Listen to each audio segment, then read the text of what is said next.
So you've been here in Portugal for about 2 years, and you've started to create an ashram here, and you've also been doing long spiritual retreats here. Mm-hmm. Maybe to start, tell us a little about why you've ended up in Portugal and how you feel about being here. Yeah, maybe how more than why. We will see how to why. But I came here just a little over 2 years ago. Maybe now it could be 3. In fact, maybe 2.5, nearly towards 3 years. I'm not so accurate with this, but certainly over 2 years ago for holiday. In fact, we were very busy, I've been traveling around the world for some years. So I'd never been before to Portugal, and I came here with my partner. We came for a holiday, and somehow we were on the coast in Lagos for maybe just over a week, and enjoying also the rest, the sun, the sea, and so on.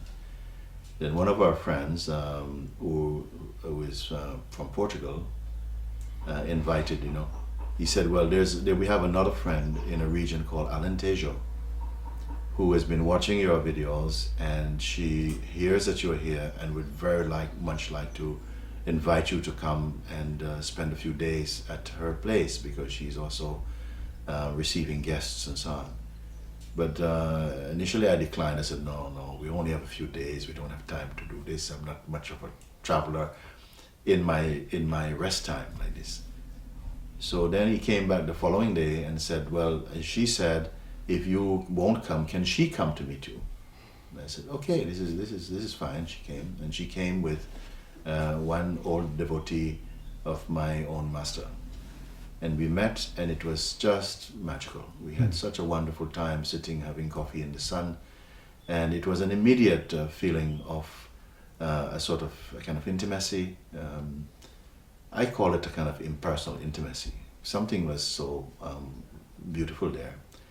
And within half an hour of drinking coffee, I said, look, okay, I'll come. And then we traveled across, and in the evening we got here in this region. I'm in San Martino das Amarelas. We arrived in the evening, so there was not much to see. But in the morning, I woke up to the sound of the cock crowing. And I don't know, that did something inside me. I came out and I opened the doors and stepped out into a sort of very beautiful nature. I thought, my gosh. And there, the words just came out. I found myself saying, I think I could live here. But it was kind of innocent, like this. And she picked up on that, and she said, but actually, it's quite possible, there's beautiful land here, and you could come and probably you'd find affordable and so on. And I said, really? So that day and the following day, we just looked around and we saw a few places, all of them very nice, but not feeling that feeling.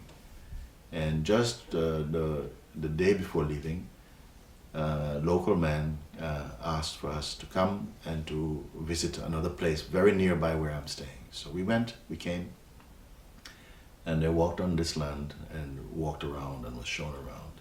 And the feeling was so strong. This is it, this place. Having been all over the world, all over, and beautiful places, Thailand and in India and in South America. I said, but something feels nice. I don't know what causes this to happen, but the feeling was that something felt very much at home. I've been invited to stay in many places, and somehow not found myself feeling totally as happy and settled and right about it as I did on that occasion. And we went for it. And within 3 months, somehow, of traveling back to the UK and coming back here, the deal was sealed, and that was it. That's how I came to be here. I said to some of my team, because we work very often with a team of people, we travel together, we've known each other over years, I'm going to go to Portugal. Who wants to come? Everybody put that one to come. And then we found that within 3 weeks, we were sort of packing our things and bags and stuff and coming here. It started like that, and it's continued like that. So this is how it came to be here. I came to be here. Very beautiful. So you're here as a teacher of spiritual awakening, And obviously you're attracting people from many places around the world, but you're also attracting Portuguese people. Oh yes. And so the theme of this documentary is the Portuguese soul in the future. Yeah. And so maybe you could speak about a little bit about what's your experience been of the Portuguese people that you've been connecting with, especially in the context of your spiritual work. I see. Well, actually, as I said before, it was the first time. My visit was first time to Portugal, and thereafter our second and third visits were mainly to come back to this place to continue moving the possibility of coming here, moving that forward as much as possible. But I think on the second visit, some of local friend in Lisbon had written and said, listen, when you're coming back, I told our yoga group and the other groups here in Lisbon that you were coming and they really want to meet you, and is it possible that before going back, before taking a train or something and going back to Alentejo, would you just stop and say hello with them? I said, okay, of course. I am always, it was felt like a very beautiful invitation, no? And then so we arrived, and actually we were late. The plane arrived late, like half an hour late, and then everything was just piling up, the hours, the time and so on. But we arrived somehow in Lisbon in one place, and I was so surprised. It was completely full, all Portuguese people, and just one or two's face I'd seen before. And I have to say, it was such a warm encounter there in Lisbon. It was very encouraging. In fact, I said, my gosh, if we have never met before, and so many people have turned out, and with such openness also, such receptivity, such openness, such warmth, we were very touched by that response. And then they said, when you're going back to England, which was in about another 2 weeks, will you stop again? And we will meet again. And so I love this enthusiasm. So we came back again to Alentejo, and then on the way out, we met again. And now a much bigger crowd came there. So this was surprising. And not for some place that we had not made any arrangement, I was very surprised at that kind of response. So it kind of showed that there was some kind of hunger here for a kind of a spiritual growth, understanding. There was some yearning there, and it was really genuine also. It wasn't a kind of intellectual meetings. There were really questions that were put by people that really felt, okay, if this is a sample of the kind of encounter we are going to have in the future, then this is really the right place, because I was very impressed by the approaches. They were not shy also. I like that, because I've been to places people are very shy. The people came forward and made use of the opportunity and to present their questions and doubts and experiences and so on. So in fact, now 2 years on, people continue to come from Lisbon, to come here, to make the journey on the weekends especially, and to attend our Sunday gatherings. We record these as well too for others who can't make it. So like this it is. Fantastic. So I imagine as times unfolded over the last couple of years that there's been Portuguese who've become your students or kind of ongoingly connected with you. Oh, deeply. Yeah. So deeply. Yeah. I was curious. I mean, if you wanted to speak any more about because obviously you're teaching people from all over the world. Yes. So if you wanted to speak any more about the particularly positive qualities that you recognise. I can say straight away. I can say straight away. Because now, as you ask this question, I would say that what I found, I touched on that in my previous statement, that this openness. I don't know, I've only really seen this in India. I've met with this type of openness. And such openness is usually showing itself in places where usually people are more devotional, and there's a humility, so there's a kind of openness, and there's an innocence there. And I hope people hear this in the right way, because for me it is a very powerful quality, because it means that the personality doesn't get in the way. Our kind of sophisticated conditioning doesn't get in the way, as it often does with many places. No? Because some people who now live with me, they know that amongst the Portuguese friends, there's such a wonderful genuineness and openness. And I've found some of them also have moved really clearly through and have come to almost to the end of what is being offered through this invitation of spiritual research and introspections and so on. And I put this down to that wonderful openness, actually, that is clear here. And it is wonderful. As I'm speaking, inside my mind, some faces are jumping up inside. I don't know if I have to go so far, but yeah, there's a beautiful openness, and I don't think that this is rare in Portugal. You know, Exactly. Of course, there are many people coming, and young people, different ages of people are coming from, I see more from Lisbon. Here, maybe we are living in a region where predominantly much of the young people have moved to other places, and we hope that some of them will come back as a bit more activity happens here. But here we're mostly amongst the older generation, older citizens here in San Martino. And I can speak for them also. I cannot say that any of them really amongst the older generation are attending the meetings or anything, and that's not a disappointment. What I've found amongst them is they have such a big-heartedness, and another quality is a directness, and it's like they don't need to know much about you to be open to you, and this is rare. I think some countries, local neighbors and so on, perhaps experienced this, but maybe 30, 40 years ago. But here there's still this quality of innocence, and I found that just straightforwardness and genuine kindness also. We've been shown tremendous kindness, and it has been very, very, very touching for me, this quality. Amongst the older generation, I'm seeing. Amongst the young also, there's already so many things I can say that they exhibit such a not curiosity, I would say, much more than curiosity, an urge for inner development, understanding. Yes. Beautiful, yeah. That totally resonates with our experience. Totally, Yes, everything yes. you said. Yes, of course, and I don't feel I'm speaking only for myself, for all the people here, because we try to encourage, we have great respect for the people.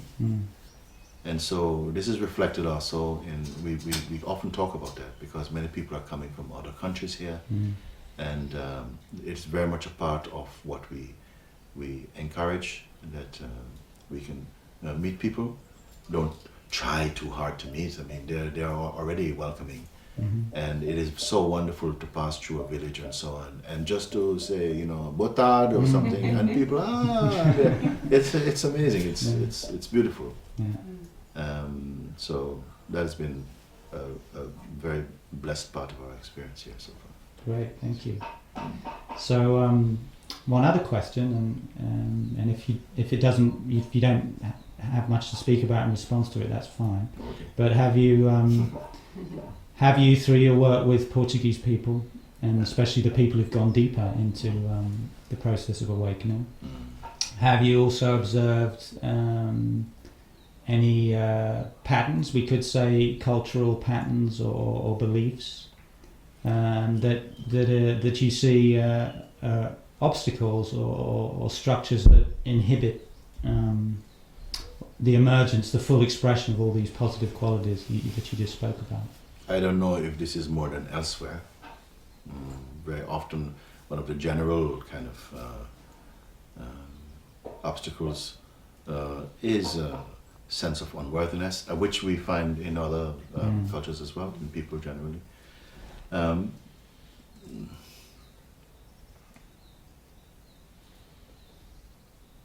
It could be something. I don't know if there's lack of confidence. I don't know if I've really encountered this deeply. Mm-hmm. What has been outshining anything like that is an openness. This is what has been most touching and very encouraging. And for my part, I feel this is the prerequisite, I think, for really moving more deeply and flowering spiritually, is that there must be openness. Sure, yeah. And a willingness to turn away from the usual, what I would say, obsessions, I can even go so far as to put, with a kind of personality and personality relationship with life and other beings or so on. I find that doesn't get so strongly in the way for me. But there is, I would say, as it is probably in some Catholic countries as well, there is a little bit sometimes this feelings of guilt or unworthiness. I don't know if it comes from religious culture. I don't know this, but I would rather more see it in the broader context that as a mass of people, there is a tendency for that. Yeah. You see. Great, and maybe just to finish, if you wanted to say anything about the work you are doing here and what you feel is your contribution to, obviously it's the evolution of consciousness as a whole, but seeing you are based in here in Portugal, if you want to say anything about that. Yes. As I said before, it really, it itself was an evolution of recognition somehow of being in the place. We didn't have a blueprint, we're going to come, we're going to do like this. The work was already going on, so it's not something new.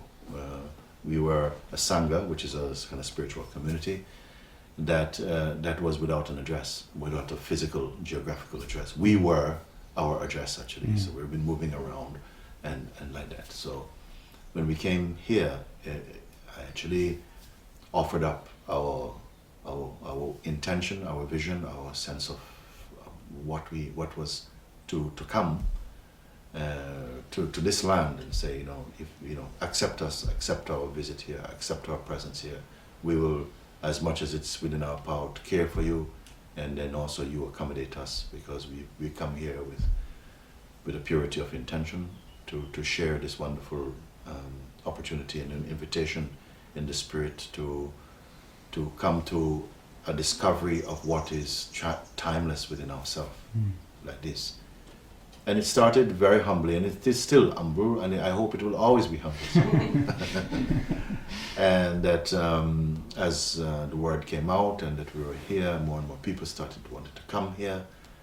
And the work itself is really very, very simple. In my way of seeing it, is totally, totally simple, because it is not a creative work. It's not creating a person or a way to be. That's not the emphasis. It is solely to uncover what has been somehow eclipsed by years of negative conditioning and misunderstandings, misinterpretation of the purity in scriptures and so on. We are not a religion, but more pointing to a spiritual and a direct experience of what lies beneath and behind the curtains of our conditioned being. So I put this very direct. If it was creative, then many people say, I'm not a very creative person, I'm not able to do this. If it was to do with imagination, then some people say that it's not something I'm able to do or something.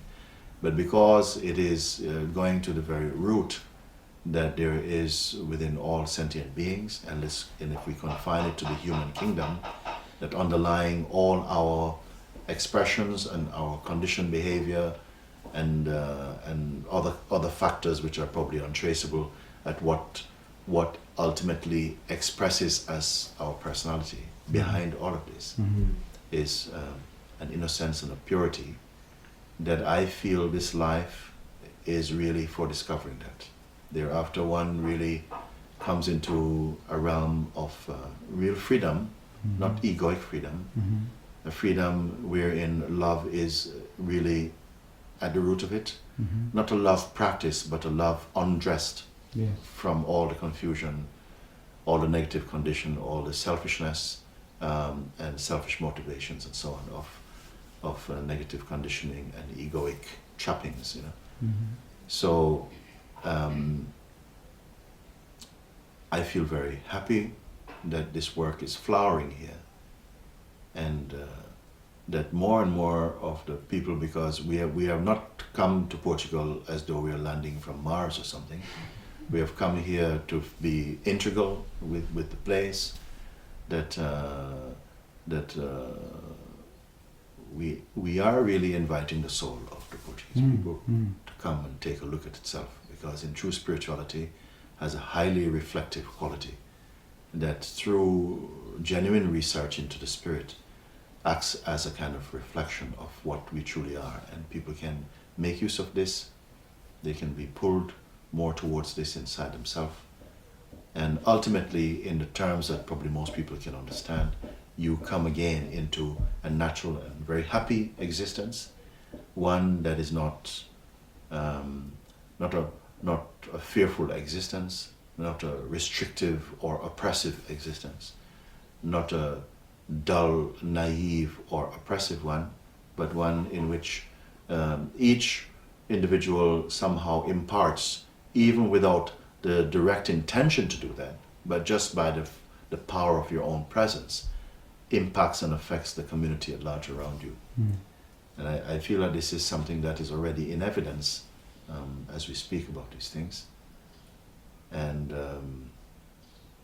that if we can contribute by being here to the upliftment, to the broadening of experience, and the return, because I feel that this was already part of our. Now I'm talking about our now as though I'm Portuguese. I'm including myself in the Portuguese feeling, part of the Portuguese history, heritage, spiritual history.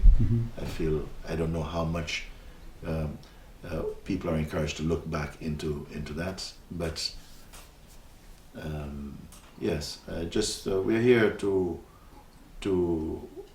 merge with, but to also to invite those who are interested to come into this understanding more fully.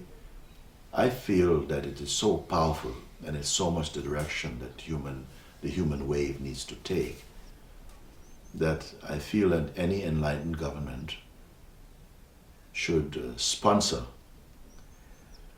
so many of its people to attend satsangs, to attend spiritual gatherings for the continued benefit of your culture, your nation.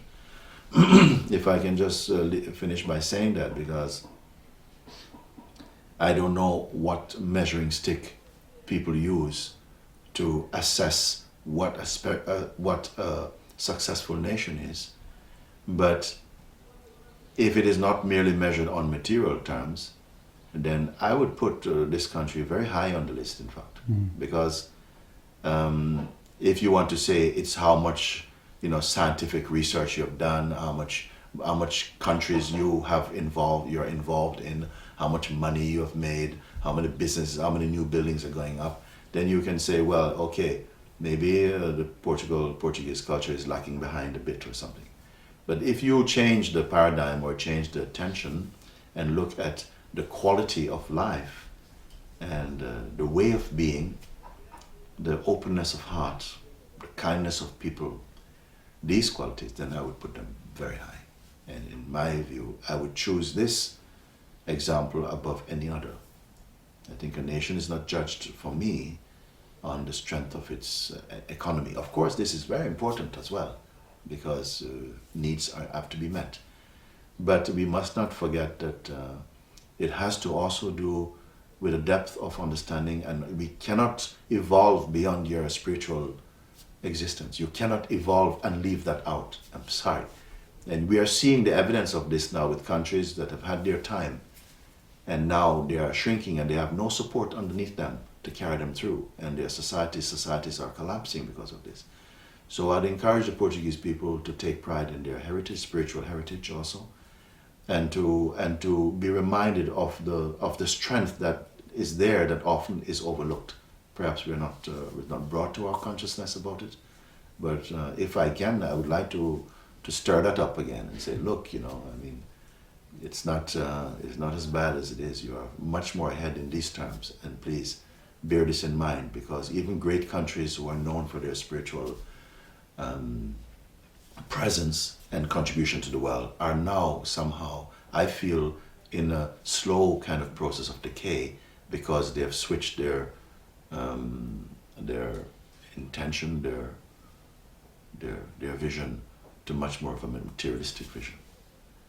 Portugal is going to come out of the troubles it's experiencing at the moment, and it won't be so long.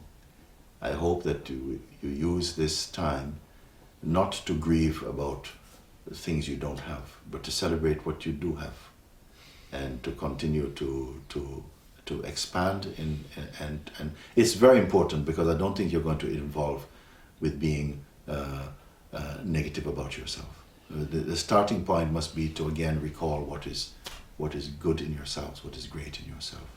Not to restore national pride. I don't think pride is good, but I would say to build upon what is sincere in your culture. And I wish you total success and happiness in every step of the way. I hope to be part of that step too.